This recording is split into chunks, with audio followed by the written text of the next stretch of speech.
What's going on, guys? Welcome to Dime Dropper, episode 39 of our 24-minute recaps. Before we get started, please make sure to subscribe on all platforms at YouTube at Dime Dropper Podcast, Apple Podcasts, follow us on Spotify, and remember to follow us on all social media platforms at Twitter, Instagram, and Facebook at Dime Dropper Pod. So, for tonight's recap, back after last night, didn't do one last night, so we're going to talk about the Clippers against the Bulls, the Lakers against the Grizzlies. I'll also be talking about the Suns-Bucks game from the other night, the Hawks-Mavs, the Trae versus Luka, and then I'll check in with the Nets after kind of skimming through their last two games. And by the way, before I get started, we'd like to wish an 87th birthday to the great, the legendary, the greatest team player to ever play the game of basketball, and arguably the greatest player to ever play the game of basketball, and that is Mr. Bill Russell. If you follow me on Instagram, go follow me. I had some great Bill Russell quotes and clips from over the years today. So happy birthday to Big Bill, the ultimate winner. Hopefully we'll see him get to 88. Let's get on to the games, starting with the Clippers. And we were playing the Bulls tonight. We had a tough matchup against them earlier in the season on a Sunday afternoon, but Kawhi was fantastic in that game. But today, we came out with much better intensity on D. One of the things I was saying was before the game, I wanted to see us make somebody else but Zach LaVine beat us, because Zach LaVine gave us a lot of problems last time he played us, and we did exactly that. Anything in our power to get the ball out of his hands, get a contest in him at all times, make sure he wasn't open. And Nicholas Batum was a little lazy to start last game. I thought this game his antennas were really up. Him and Ibaka both. Ibaka had some Ibaka moments at the rim, but Batum was just talking, pointing, switching, getting his hand in the passing lanes, knocking balls out of bounds. I just thought that he was very alert. But it was a really weird start for the Clippers. It looked like it was going to be disaster because Kawhi Leonard ended up limping on the first basket of the game and had to go to the locker room. I thought it was like a groin for a second, but he came back and apparently it was no problem. They were saying it was a hand injury, but it was nothing serious. And then Serge Ibaka got injured shortly after, but it was funny enough. I think he just kind of turned his ankle for a second. But funny enough, Serge Ibaka passed by Kawhi Leonard on the way to the locker room as Kawhi Leonard was coming back. And I thought that he came back and it wasn't like he didn't. We actually played pretty well when he went out, Kawhi Leonard, though. Pat Bev and Reggie Jackson each had shots in the in-between game on pick and rolls, just getting in the lane, hitting floaters, short jumpers. And then Batum hit a three. Ibaka hit a three. Zoo and Lou came in and started playing well. So we made up for Kawhi being out for a couple of minutes. And then Kawhi came back and just started putting on a show again. Patrick Williams, poor soul, the rookie, he couldn't do anything. Garrett Temple couldn't. Kawhi I like it so much better when he's not as much, at the top of the key isolating. He gets it in those mid-post areas, like where Jordan used to dominate. And it's so much easier for him because even if you send a double team, he can turn in either direction. Why do you think Kareem Abdul-Jabbar did his sky hook from the baseline? Because he has two moves. They're impossible to guard. If you turn over his right shoulder, he can put up a jumper, and over the left shoulder is a sky hook. So he has the baseline as another, basically, not a defender's not going to be out of bounds. So by doing that, it's an unstoppable way. He can get out of double teams going both sides, going both ways. So Kawhi Leonard has both turnarounds over both shoulders, and he was going to it today. And it was fantastic, man. Fantastic. You got to hard double those if you want to get the ball out of his hands. You can't load up. So Kawhi was killing it.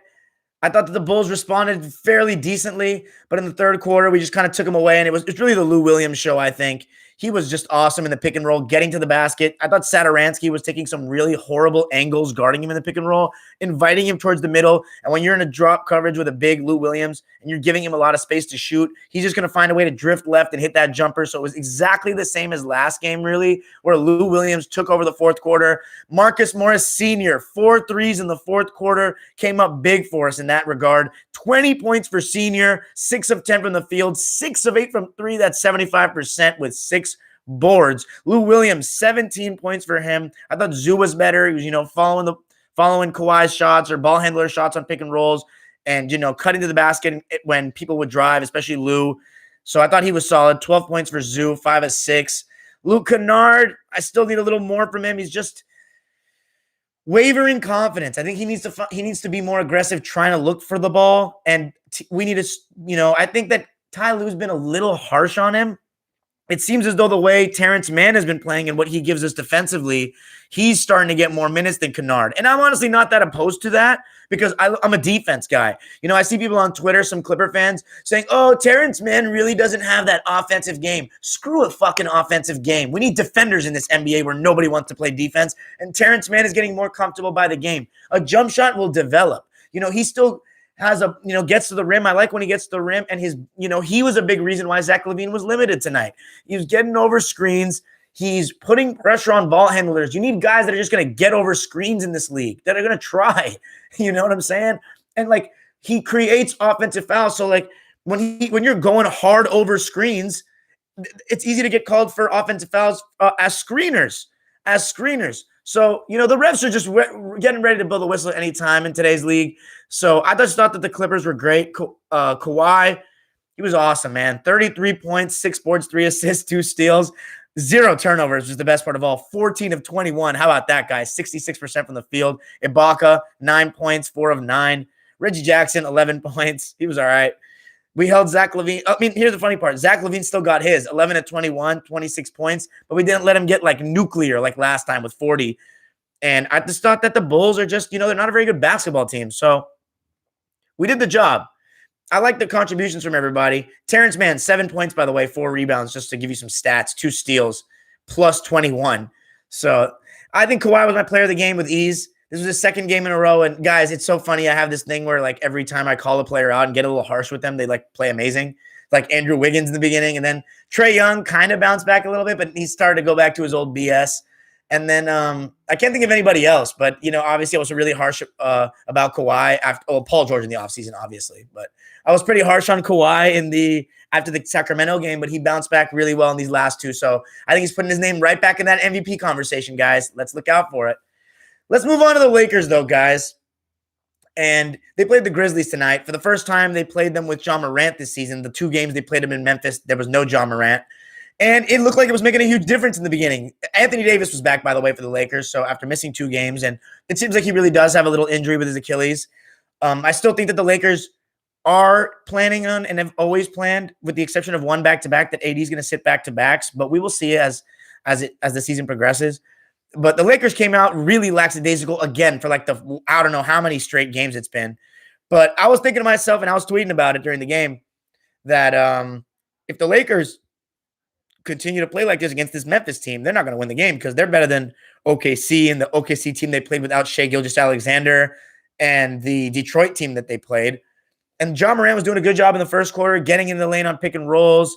I thought the Dylan Brooks defense on LeBron was really good. They were causing a lot of turnovers. Dennis was turning the ball over way too much in the beginning. LeBron was being very careless. Lakers were trying to get AD involved, but AD just couldn't hit shots to start the game. I think he started 0 for 4. KCP is still a ghost, kind of. Dylan Brooks was hitting. Grayson Allen was really good, actually. That dude is a good shooter, man. He's got a solid offensive game. 4-year college pro. I know he's a dirty little scumbag, but he's a pretty good player. And Jonas Valanciunas was dominating Marc Gasol early on in the game. In the pick and roll, he was in floaters, he was in threes, he was posting up. So the Grizzlies were up 31-16 after 1. But I thought 2 guys that really gave the Lakers a great spark off the bench, Kyle Kuzma and Montrezl. In the second quarter, they came in, and Kuzma, we got to give him some credit, man. He has really found a way to become a guy that does little things, comes in and plays good defense, energy. Now, look what he did in that third quarter, because the Lakers were still down 13 going into the second half, but in the second half, that's when they really turned up the gas, especially on the defensive end. I thought it was AD being able to switch on to so many guys and being great. LeBron got 2 steals. He was getting the break going, and I thought he was awesome. I think LeBron really took over the game for stretches of that third quarter. He's getting to the basket. He was getting to the line. Lakers in general were just getting to the line. And then he even busted out. I don't know if it was his second or third. When LeBron starts getting going, sometimes he can hit those shots. Turn around over the left shoulder. Second or third time this season for Bron. I always give him shit that he doesn't turn over his left shoulder because he doesn't hit that with regularity at all. But he got one. He was feeling it in that moment. But he had a great third quarter, man. He had a great third quarter. He was finding guys as well, making some great passes up the court. But Kuzma, Also, the Grizzlies got, stunned by this. It's a young team when the best defensive team in the league turns it up like that. And they were just missing easy shots as well. They still got their looks, but I don't know. They couldn't get it going. They were getting blocked.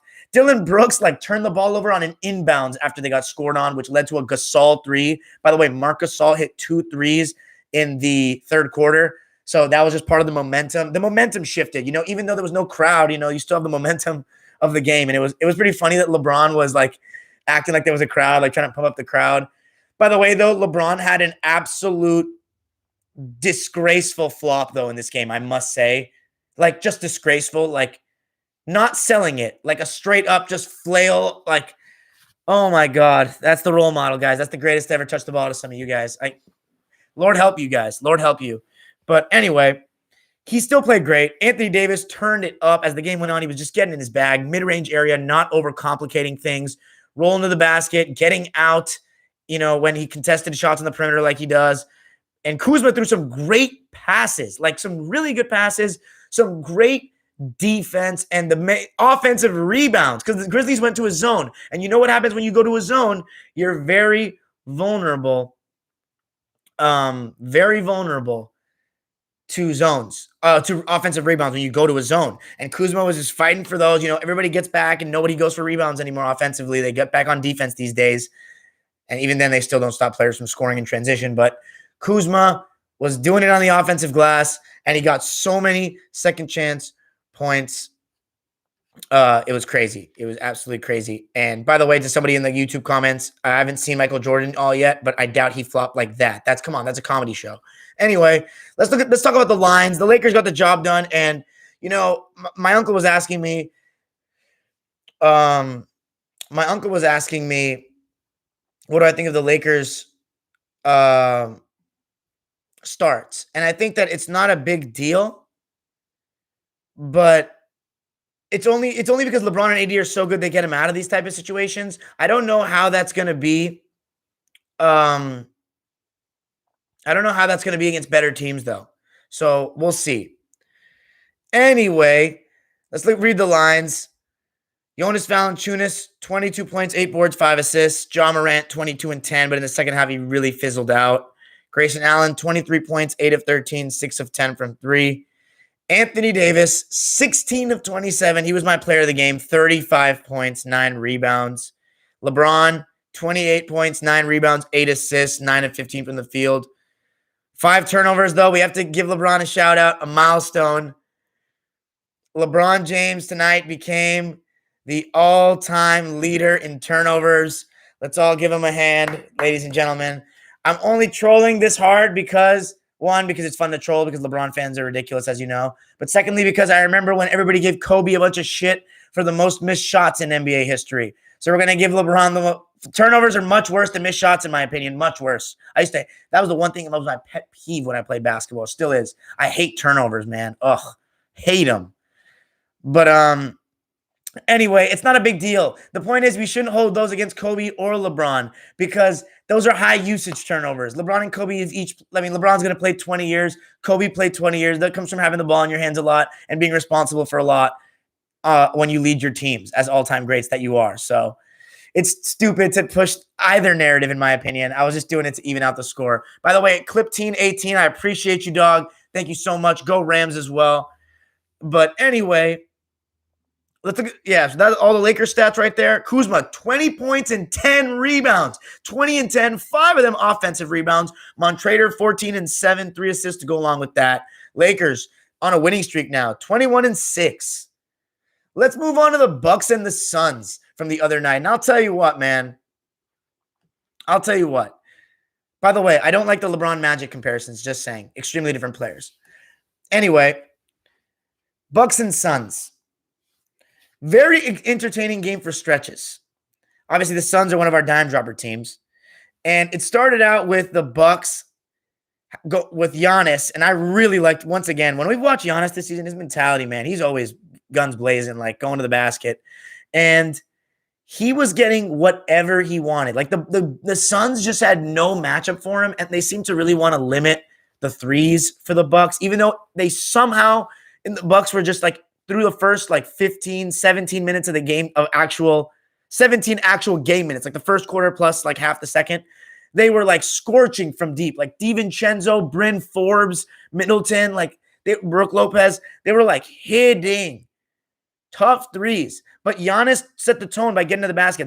They started with Ayton on him, and he was getting blown by. He was too slow. Then they put Cam Johnson. He was too weak. There was no real matchup for him. I didn't see Mikal Bridges or Jay Crowder on him enough, in my opinion, though. Those are the two most ideal matchups for them. I saw, Kaminsky for stretches. It was just a lot of switching. The Suns like to do a lot of switching, but Giannis was getting whatever he wanted. By the way, this was my first time listening to the Bucks games on the Bucks broadcast, and Marcus Johnson, one of the all-time greats, color commentator, was talking about, this is going back to, is the NBA getting better and better? Zones.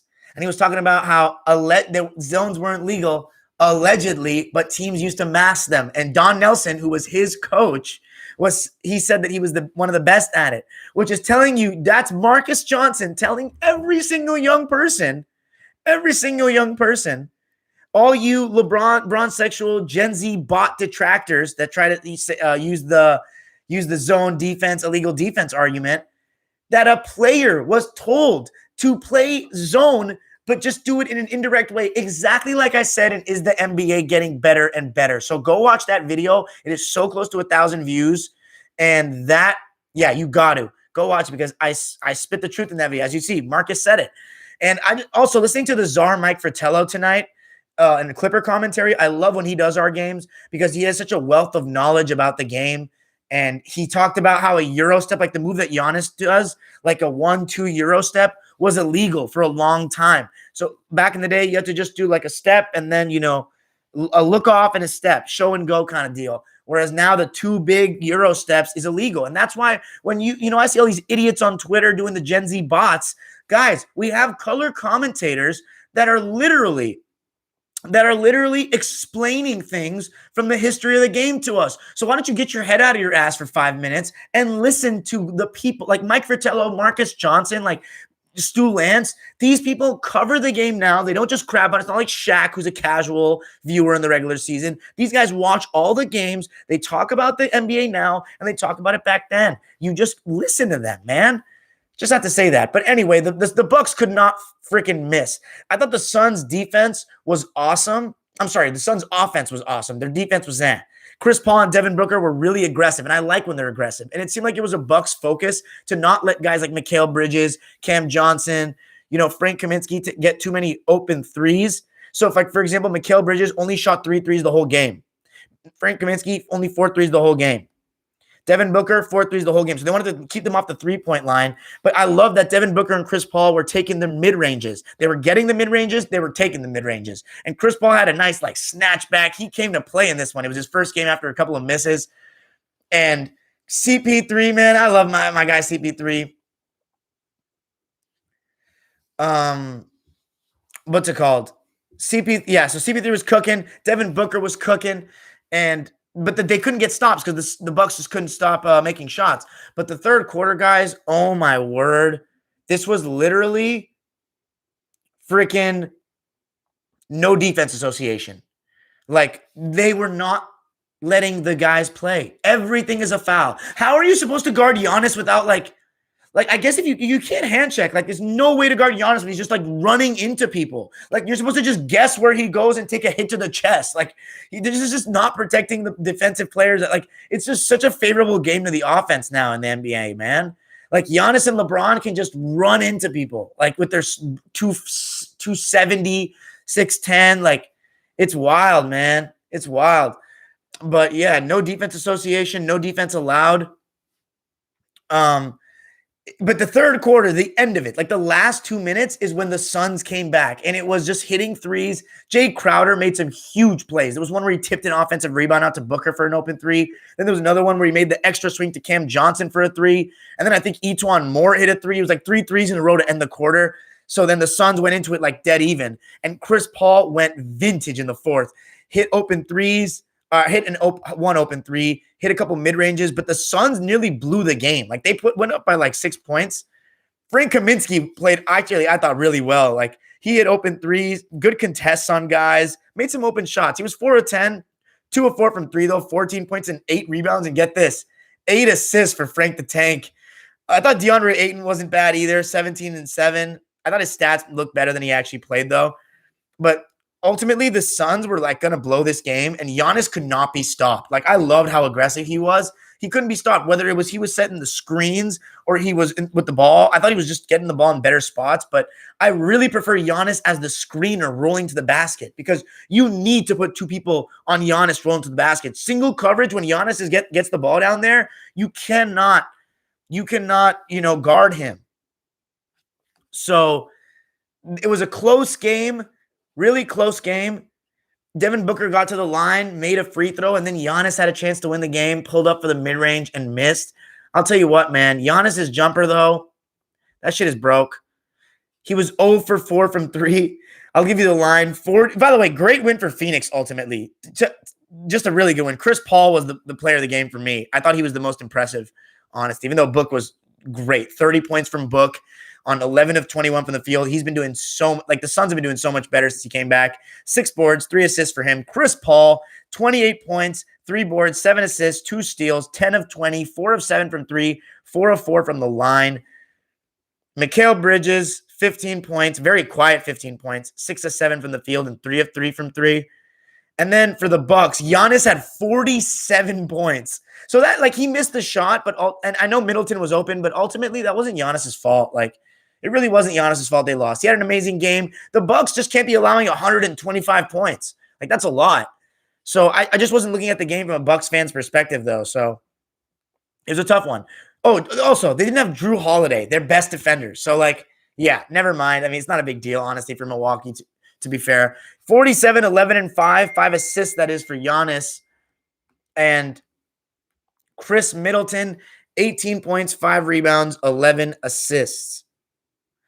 So that's it for the Bucks game. Great win for the Suns, 15 and 9. Let's move on real quick before we end. We got a couple minutes left. I watched the Hawks and the Mavs game in Dallas. Luka versus Trey. Very even first quarter. Clint Capella got in foul trouble, though. But I thought Kevin Huerter was really good. But Trae Young, second quarter, was going off, dissecting the Mavs in pick and roll. Pulling up from 30, so that means they had to go hard over the screens. And then he was getting in the lane, making some floaters. Then after that, they just started trapping him on pick and roll, which was putting Kevin Huerter and different guys in 4-on-3s. John Collins. I thought John Collins was making the right decision, attacking the basket. He also had 3 offensive rebounds and scored off of those. But Kevin Huerter was really good. He was able to create. He was able to go one-on-one. He was able to just make the right decision. 23 points for Kevin Huerter, 8 rebounds, 3 assists. The Hawks were up by 9 points going into the fourth. You thought it was going to go well.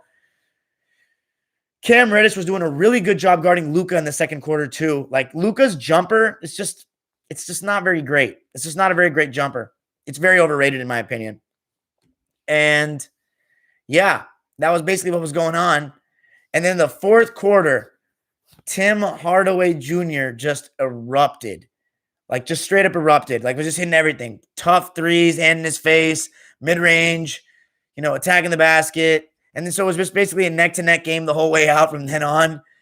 Trae Young, he took I want to say just 6 30-footers in this game. I think he may have made 3, but I don't know. That's just a lot. But I don't really put it on him much. Capella was in foul trouble, so it was kind of hard. 21 minutes. Gallinari, 2 of 12. He had some shots where he should have made it. But it really came down to the end. And there was that last play, Gallinari, I don't know if it was Kevin Huerter or Reddish, but there was some good looks at the end for the Hawks. Some good looks. Gallinari had one, the last shot of the game, and he missed it. Trae Young got hit on a screen pretty hard. I think the play was initially designed for him, and he couldn't get the ball. And he was, irate and going at the ref. I don't know. I think that was a tough loss for the Hawks, but it's not a big deal. I think you lose at Dallas. It's expected. John Collins was great, though. 33 points, 13 of 18 from the field. That's all for the night, guys. By the way, the Nets bounced back against the Pacers. I saw it. Better defense. It's all about the effort for them. Kyrie and Harden were better, but not much to say there. We're looking to see KD come back. They're 15 and 12. That's it for the live tonight, guys. 1 minute in overtime, 25 minutes for the live. Now we go to the live subscribers. Super Chat's turned on. Let me know what you think. Peace out. See ya. All right, y'all. Sorry about that. Thanks for waiting so patiently. Thanks for waiting so patiently. Hold on, my bad. I'm texting my uncle to get in this. By the way, I wanted to answer some questions that I saw. Oh, too busy doing stand-up than calling the game. Yeah, it's getting too much of a podcast these days, the broadcasts. Oh, you're talking about broadcasters? So Simon Baller, to answer your question, people mention how double teaming was illegal. First of all, I want you to tell me right now who said that to you. I'm tagging you right now in the chat. What's your name? What's your name? I'm going to go look at that. This is very serious, guys, before I answer your question. This is misconceptions. Simon Baller 123. I'm going to tag your ass right now.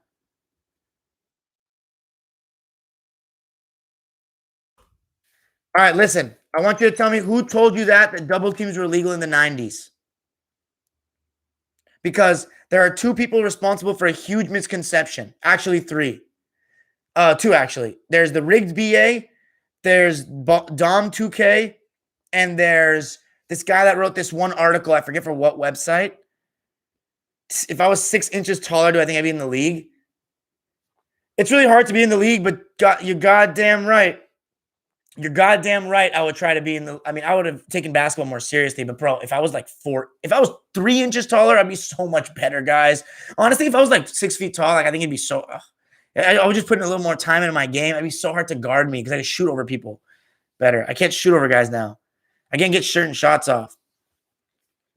I'm let's see.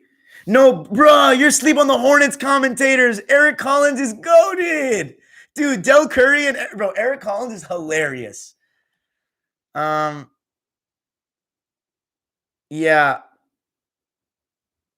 Dom 2K made a terrible video that Wait, is his name Dom 2K? Wait, who's Dom 2K? What's the difference between Dom 2K and Jimmy High Roller? Man, it's Jimmy High Roller, not Dom 2K. I don't know who Dom 2K is. Jimmy High Roller is the one that made the video. That was a complete misconception. Yeah, that one really poisoned 3 million people. He was completely wrong. Go check out the Legend of Winnings video. Go check out the Legend of Winnings video. Yeah, Legend of Video killed it. Legend of Winning. There we go, Karen. My guy, Karen. Jimmy misinformation. Yeah, it was really bad. Can you believe, guys, people are trying to convince people that double teams didn't exist in the 90s or 80s. You think Michael Jordan never faced a double team? Dude, how naive could you be? Come on, bro. I've seen Kareem get double teamed before touching the ball before. Get out of here. Anyway, what was the questions? Man, who's Dom 2K then? I got to look up who Dom 2K is. Is he a 2K YouTuber?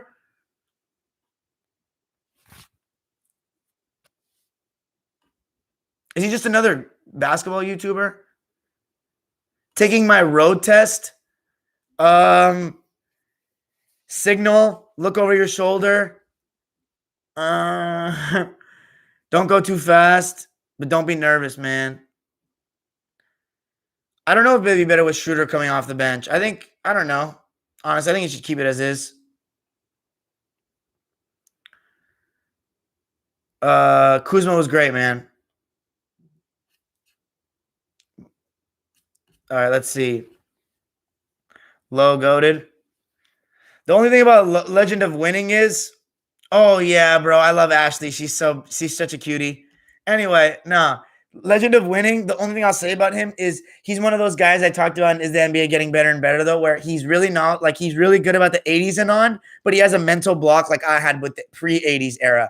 Because here's the thing, he's the game the popularity of the sport may have changed. And obviously the league was in a tough spot in the 70s, but the actual skill and athleticism of players, it doesn't vary that much from 1979 to 1980. You feel me? Or 1975 to 1980. It's not that crazy.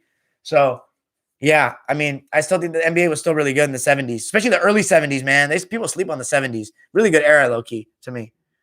Will the Lakers be able to bounce back from bad starts against better teams? I think that we'll just have to find out to our boy. Kenny's good. I don't know how much his knowledge of the history of the game is, but he knows his stuff for this NBA.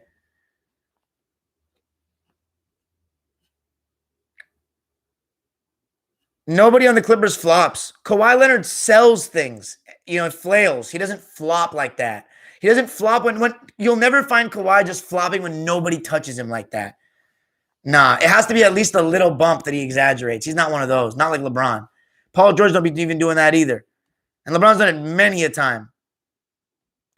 Basketball on 2K YouTuber with 300K subs. Adjust the mirror? What mirror? Nah, bro, I haven't seen Heat and Knicks yet, but I've heard of them. I know about the fights and shit. I need to watch, though. But it's in the timeline, man.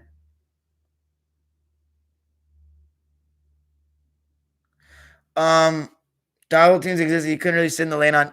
No, you could sit in the lane on defense, though. But here's the thing. People were no, the thing is you have to be within, they say you have to be within arm's length, but there was no defensive three in the key, and most centers were around the basket.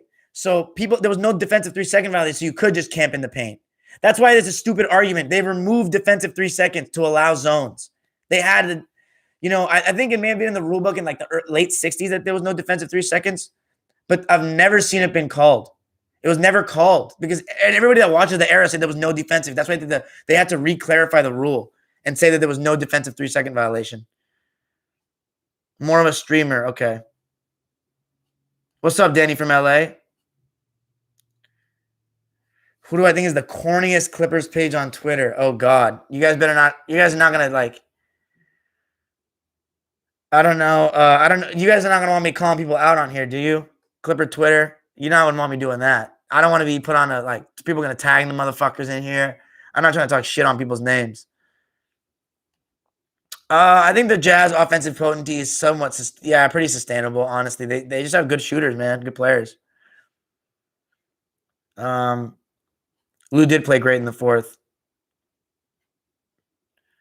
Pre-3-point line was pretty much a whole different game. But it wasn't that much less skilled, though. I could not be an NBA assistant coach. I could not be an NBA assistant coach. No, not the X's and O's, man. Analyst for sure, because you got fools analyzing the game. Top 5 MVP race in order. Embiid. I'll still give LeBron a slight edge over Kawhi, but Kawhi's catching up again. I'll give LeBron. I'd say Kawhi. Ooh, but Curry's been so good. I'm going to go with Kawhi, though. Curry, Jokic. That's my 5. No, a flop is not a flop, man. I disagree. Selling it is different than flopping when no one touches you. When no one touches you and you do this, come on, man. Relax. I think it's different. It is different, actually. Not I think. Gasol was bad tonight. I don't think he was bad in the beginning, but in the third quarter, he stepped it up. Yeah, that was the first quarter. I don't know. I have seen Thinking Basketball lately. I think there's, for me personally, a little too many numbers, but I do like all the film stuff he does. The film parts of it is good, are really good. I just don't like the advanced stat. Too much math, and I just switch off a switch. I just like I like the basketball, but I like the basic stats.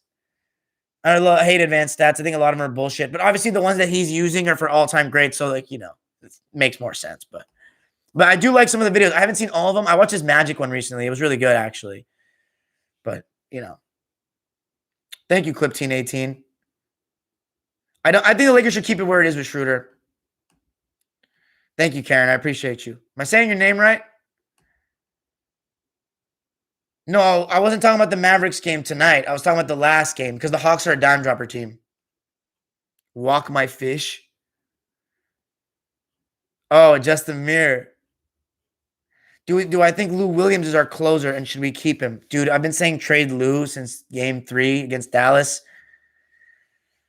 I just don't think he's going to be sustainable in the playoffs with that defense, man. And he's just a tough shot maker and not a good defender, so that makes this tough.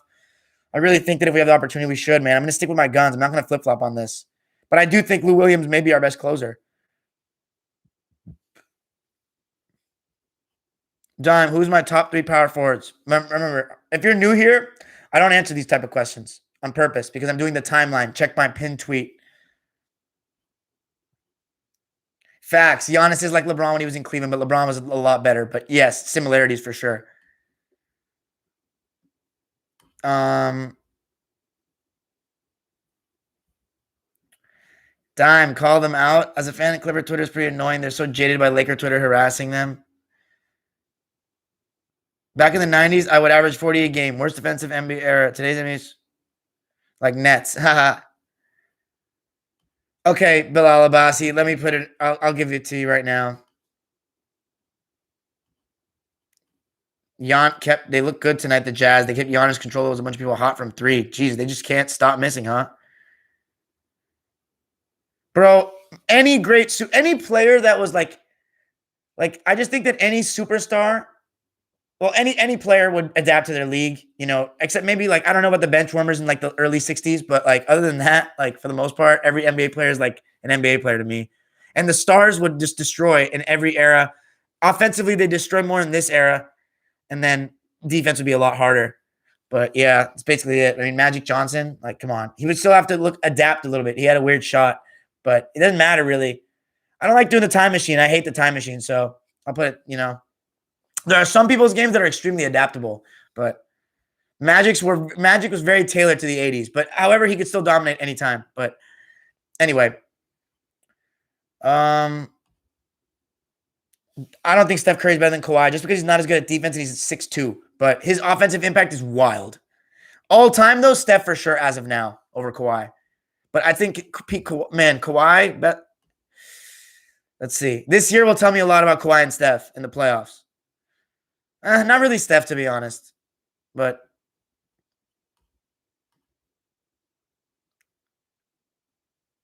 okay, Mr. Zeke, you're kidding about the 4-point line, right?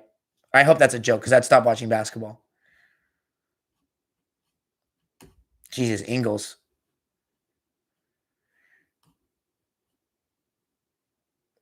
Quran. Okay, for sure. Like the Quran. like our book. What if Michael Jordan is on the Clippers in the 90s and 80s? Nah, I don't know about all that. Is Kawhi clutch? I guess we'll find out. Who do you want for Lou? I want like George Hill. I keep saying George Hill, but I don't know who's available besides him. Okay, Mazza, 80 best power forward ever. Are we doing the clown stuff? I need you to name your whole NBA teams from first to third. You're talking about right now, Johnny? Lou Willis for sure our closer. Kawhi literally just got lucky that one time. I don't know though, man. But here's the thing: 2019, like for Clippers and Toronto, he was a dagger closer, and with Spurs, man. It's like, man, are you worried about the Heat the next game? What do you mean? Most overrated team so far? Philly. I think they're getting some easy schedule, but yeah. All NBA teams right now, like first team, second, and third. Hold on a second. I'll answer that in a sec. Oh, okay. No problem, Clipteen. I do watch Thinking. I've seen Thinking Basketball, but Johnny Arnett I should too. But some of it are history videos that I don't want to look at just yet. Well, Bilal Abbasi. What about the microwave himself, Vinny Johnson? He was a classic. I don't know how good he was on defense though, but I'd assume Bad Boy Pistons were good at defense. Anyone that played. Oh my God, here's Roberto Espino with his classic goat man, the flop man. Get out of here, guy. My best NBA game that I was at was Clippers Spurs Game 7. In the bubble, it was Detective Trap. I'm hoping he died in the bubble, but we'll see what we get in the playoffs. You didn't block me, so I give you props, bro. I'm a diehard Lakers fan. Just wish you guys moved to another city. Why? Are you from LA or not? That's a good question. Thanks for the money, but are you from LA? Because most Laker fans in LA like the two-team dynamic. No, it's really, there's bitter Laker fans, and then there's Laker fans that are just like not like sour for no reason. Simple as that. I think it's the beauty of LA that we have two basketball teams because basketball is so big here. That's the big three. It's a good point, Johnny, about Magic. What's wrong with a 4-point line? It's not basketball? What? I am Muslim.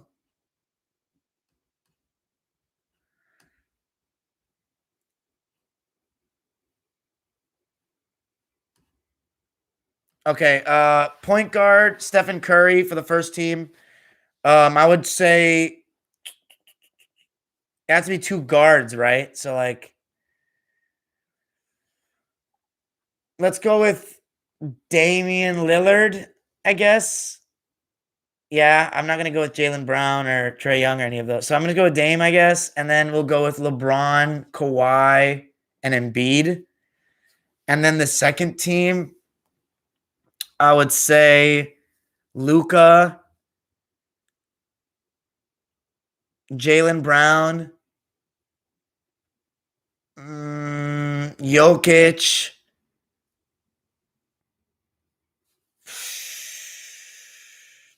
I'm only gonna do second team because it's too much thinking. Jokic. Jesus, man. I don't know. I don't know, man. I'm just brain fart. Let's see. Chill with Luke Kennard. Give him some time. Get out of here. Get out of here. Like Kawhi didn't close any games. And it's not just the finals. What about the whole playoffs? Don't do that. Don't do that. Yeah, okay, relax, Robert. Yeah, he is the GOAT that flops like that. Okay, okay, Michael Tall. What about Magic, Kareem? What about other guys? Kennard is very hesitant. Ty Lue has been harsh on him in the rotation. When he doesn't shoot the ball, he like takes him out for long stretches. But already top 3 MVP is LeBron, Kawhi, and Embiid. Yeah, Mazza, you're just a bitter old weirdo. I don't know why you don't. I love the two team dynamic. Kawhi had Duncan, Manu, and Parker in the San Antonio. He ain't that dude. Thanks for giving me the money, but that's just being a hater, to be honest. You're being a hater. Why does everybody need to be a hater? Kawhi got the job done. You know what I'm saying? He got the job done against the team with Clay. Clay missed a game and a quarter, and they still won the majority of games when Clay played. And they still would have had a game 7 at home. Kawhi outplayed Curry, period. Like, he was the best player in the whole playoffs. Second most points ever in any playoff run besides Jordan in 92. So stop with the hate stuff. And you act like as the fourth option to play it like he did in the NBA Finals was routine. Nobody says that Kawhi was the best player on that team because he wasn't. But relax with the hate, man. It's not a real rivalry, Michael Taw. It's like an in-season spat that the media hypes up, and the fans that are young take full hook, line, and sinker into it. I know there's no real rivalry. I'm a real LA basketball historian and fan. I'm good with pronunciations, my guy, Bilal Abbasi. LeBron has the greatest fadeaway. Have you ever heard of Michael Jordan? Have you ever heard? Bro, he doesn't have even close to the greatest fadeaway. You troll. Assalamu alaikum. Warahmatullahi wabarakatuh. Have a good night, brother.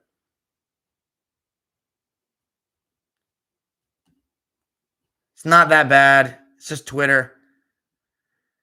Harden could be second or third team. Yeah, I think so, for sure.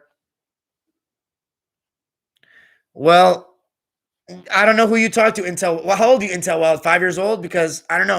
I don't know. Maybe I talk to educated basketball fans that aren't bitter, but most people I know like the LA 2 teams. Anyway, most people love basketball, so that's more basketball. Taking away the Clippers, maybe less basketball fans. And less fans of other teams. Yeah, okay. How did Levine? We controlled him. Karan, we controlled him. Bring back hand checking, Mr. Zeke. You're a loser, Mazza? All right. Bye.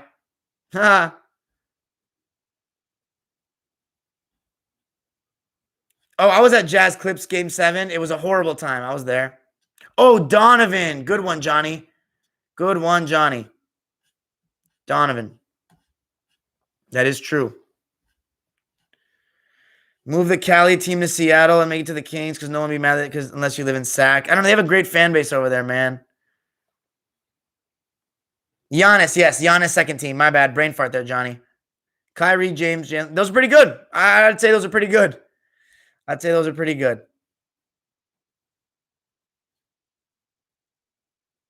Yeah, facts, Mr. Incredible about Intel Wild. He's giving me money, though. People take sports too seriously nowadays. Got to appreciate LA as championship contenders in their city. That's sick. Facts. We can look back at a lot of rings, Andrew M.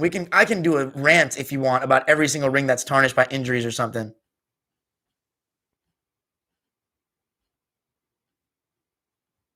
I don't know about Donovan MVP yet. Yes, I agree with Bilal Abbasi about Luke Kennard being the primary ball handler. He only has an iconic fadeaway, guys, after the last 4 years, guys. What are you talking about? Like, not like LeBron ran this a lot. He did it sometimes in Miami, but it wasn't a really usual thing. Like, he was much better just taking to the rim mid-range in Miami. This was more of like the last 2 years in Cleveland and now at the Lakers. He's not that an iconic fadeaway. It took him years to develop it. Years. Not gonna be a hater. He just okay. Okay, but if he's okay, let's be honest. You can't say if he doesn't get the job done with the Clippers, okay, but that doesn't mean he didn't get a championship. You can't take that away from him. Thanks for the money, though.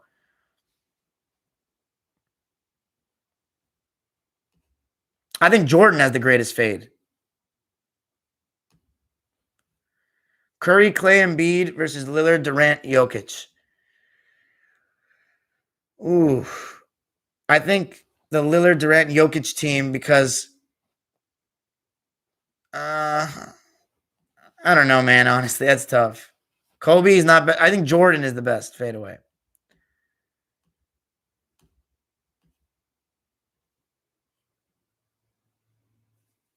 Yeah.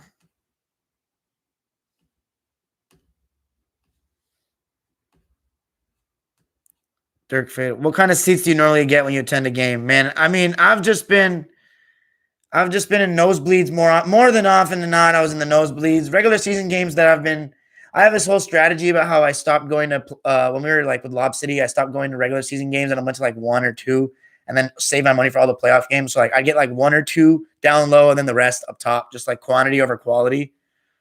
Oh look, it's the Dick Rider, Alex O'Day. Guess what we're gonna do to him because he's a bronze sexual. Bye. Yeah, De'Aaron Fox is great. I've been a big fan. Diamond Clippers win it all. Will you help me shoot up a school? Oh my god, you're a fool. Man, you're only 9 years old? Damn. Clip teen 18. You're born in 2008? That's so cute. Fadeaways. LeBron's fadeaway really became iconic for the Toronto game. Good knowledge. Bilal Abbasi. Bringing the heat. I see you. Yes, that was a big time. Facts, Derek D. Thank you. If Kawhi were to win for the Clips, where would you rank him all time? Yeah, facts, Johnny. It'd be huge, but I'm really like, it's such a big if and such a like. Let's not even talk about it, man. I'm sorry. Plus, I don't even have a list myself, so like, I'd say that could put him in the top 20 though. I could really put him in the top 20, maybe top 15, just because it's the Clippers and that's like the Browns of basketball.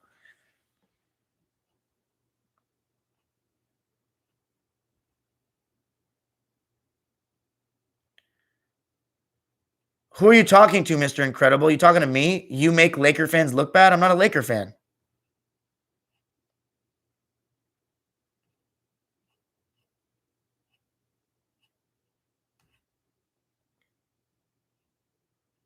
Best coach in the NBA is still Popovich till death. Bail him out? Andrew M. What?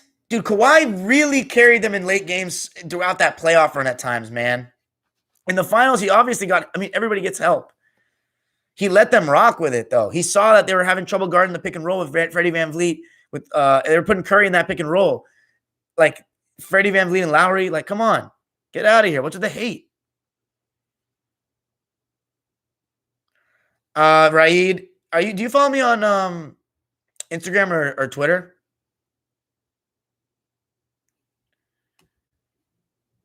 If LeBron stayed in Cleveland in 2019, do they beat the Raptors? Fuck no. No, that Raptors team was way good. They have so many guys they can put on LeBron. They have rim protectors like that Ibaka. Like Gasol was better than like a good amount better, I think. Like a decent amount. And then Kawhi and Pascal. Like, and yeah.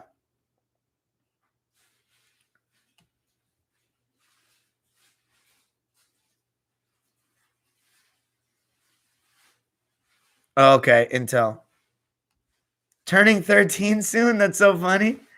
I remember, man, I was watching the Clippers before you were born. I can't believe I can say that now. I feel like an old man. I'm not a low-key Lakers fan. I like Laker history. I hate the current rendition of the team. I love Laker history. Yes, I'm a fan of Laker history. I'm a fan of Showtime. I wasn't a fan of the Kobe teams, but I am a fan of them retrospectively. You feel me? Like, as time has passed. Because I was still a basketball fan then, so you can't root for them like that. But Showtime, Lake Show, like Jerry West era, like, yes, I'm a fan. Danny from LA, I see you, G. Don't call me a Lakers fan, though. I'm not a fan of anyone but the Clips. Sam Cassell, of course, one of the people that got me into basketball.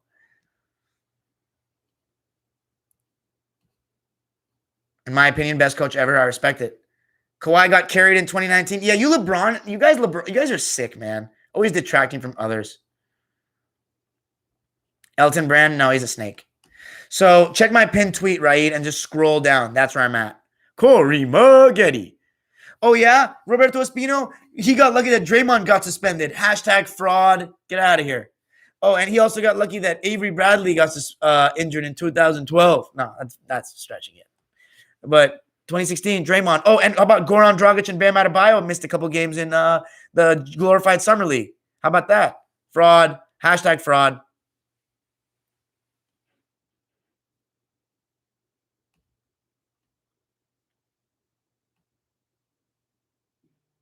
No, Bilal. Lowry and FVV got it going in the Bucks series. Kawhi actually carried them late in games against the Sixers. Like, carried them, especially game 4. He went crazy. Chill with that shooting up a school stuff, man. Come on, Simon. He's not washed, Ibaka. He's just declining. I don't think he's ever been a great finisher.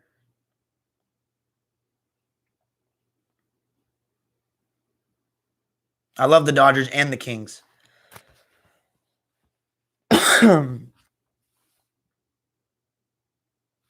Michael Todd, I think rivalries are built in the playoffs. We can't claim a rivalry with the greatest franchise in NBA history until we play them in the playoffs. I don't love the Lakers at all, actually. I just love Laker history. It's a difference, man. Because Laker history is part of basketball history, and ultimately I'm a basketball fan. So, like, oh, of course I fuck with Linsanity. D Miles. I like how this guy's giving me money to be a hater. Draymond hit him in the nuts. What LeBron's tried to step over him.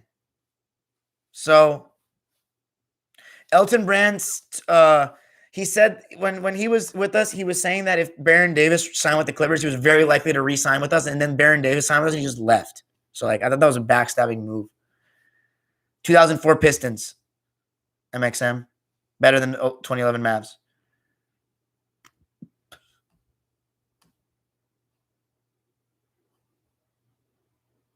Facts, Godzilla. That's just how much I love my team. I've called it that since before the Summer League started, man. Check my first ever episode. I didn't switch up. I said it. That's what was asked about it. It was a glorified Summer League that I was getting nervous about. Can you believe that? Just I love my team. Garbage. I do think Westbrook deserved that MVP, but I think a good case could be made for Harden in 2017. Thank you, Mr. Incredible. That's a real Laker fan. LA fan. I don't know what you are, though. Draymond missed one casual take. Yes, Kyrie and him went off in game 5 because there was no Draymond, and you could tell the whole vibe around this team was different. It was obvious the Cavs are going to win from the first quarter, bro. That game was gifted to them. Gifted. And Draymond didn't even get a technical in the actual game. Get out of here. And Bam Adebayo missed what? 2 games? Games 2 and 3, I believe. And Dragic missed like games 1, 2. I think he missed like all the games besides game 6 or something. He wasn't even 100%. So, yeah. You're Roberto Espino. You're just a LeBron D rider, bronze sexual. You're not even a Laker fan. That's just whack. Laker great, Lamar Odom. That's correct. Dime loves my Lakers. History, not these Lakers, man. SW. Really? You better be trolling with that Angels fan shit. No, that's not a direct correlation. Get the fuck out of here. Hey, Johnny, you know he's a more with less guy. That's not a guarantee he would have won that series, even though I think he would have. I don't have any proof.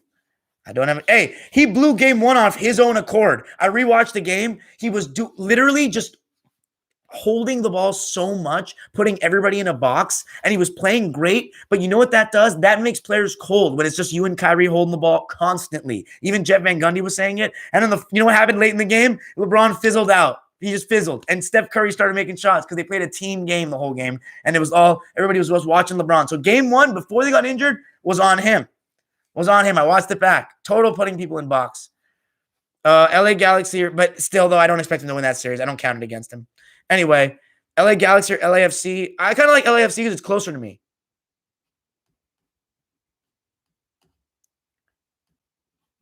"2019 Raptors is greater than 2016 Cavs." I agree with you, Andrew M.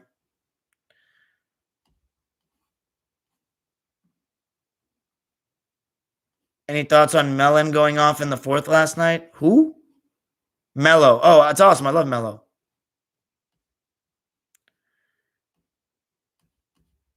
I don't like the way Luka plays anymore. SW, yes.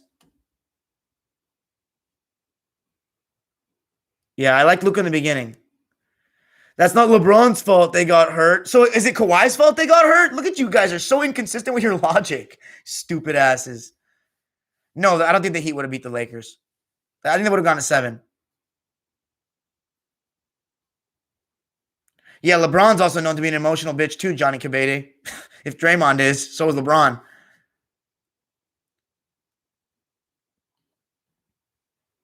No. Game 5 without Draymond, he was too big of a part of the team. Kevin Love wasn't as indispensable. You don't understand. Kevin Love, LeBron and Kyrie, they made him a side piece, especially LeBron. He's just the third guy. Draymond is a vital part of their team. Vital. I think because you're a LeBron fan, you like to make excuses for him, but it's the truth. That suspension turned the whole series around.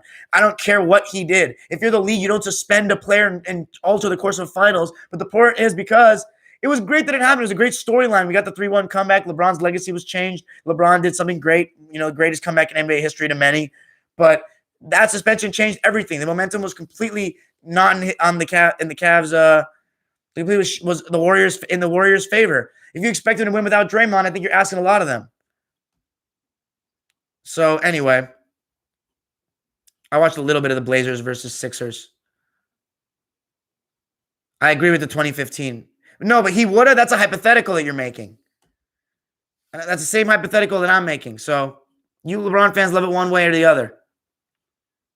It's very annoying, quite frankly. I don't think he'd be considered the GOAT if he won the 2013 finals, but he would have had a much better case for it, man. Lob City Clips, calm down. You don't know me, buddy. My biggest pet peeve about going to NBA games? Not much when people just aren't into the game, I guess. Paul George for AD, yeah. Rams came first.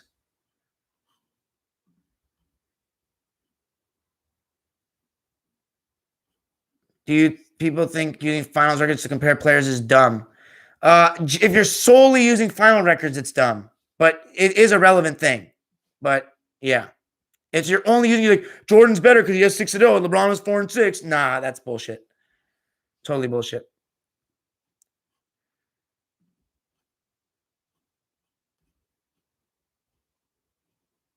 Damian Lillard's great in the playoffs. I don't know, SW. I haven't experienced one like that yet. No, nobody should have asterisks for those finals, man. I think a championship is a championship and shit happens. That's all I'm trying to say. LeBron's got rings. Kawhi got rings. Leave it alone. Magic, same thing happened to him. Larry, Jordan, we can go back in history. Wilt, Kareem, we can go back and detract from everyone's rings. Nah, I think it would have gone 7, Johnny, because the Lakers were comfortable. They were too comfortable. 2020 clips. I don't know which Lob City clips, Simon. Every year is different. I'm Eric S. Check my season preview. Same thing as I said last. My pick hasn't changed. I said the rematch, and it's probably not going to be a rematch, but Anyway, I do get the asterisk thing for last year because it was extremely unforeseen circumstances, but it's a ring is a ring. The asterisk to me is not because it's worth less, but it's just different, and like I don't value it as high as any other rings that anyone else has won. To be honest, that's just being me. I think it's the least valuable, but I don't. I still count it as a fourth ring. I don't. It's my evaluation of players is like it's more broad than that. So whatever. All right, guys. Anyway. No, nothing really qualifies as an asterisk. I just once again the glorified summer league because it was different, but the Lakers were the best team in the league, and I still think they would have won regardless. So no, I don't think it was the mentally toughest to win. I think it was tough because you didn't have your family, but there's no crowd. Like it was tough in a different way, but nah, not really. I think the best team won because we're the best. All right, yo, like the video up, get it to 50 right now. We're gonna end it. Like it up. 64 of you in here. The video likes are not up to 50. Let's go. Hustle, hustle, hustle, hustle, and get your questions out. Get that shit to 50 now. Let's go. I spent an hour with you guys. This is supposed to be 33 minutes long. Come on. That's true, Johnny, but it doesn't matter. You don't understand. He's like Bill. He understands what it takes to win. So he would have done other things. He would have just taken over late if need be. That's the beauty of Jimmy Butler. He adjusted to what was needed, like Bill Russell did.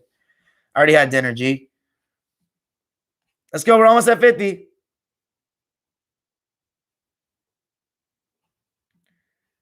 Kevin Garnett.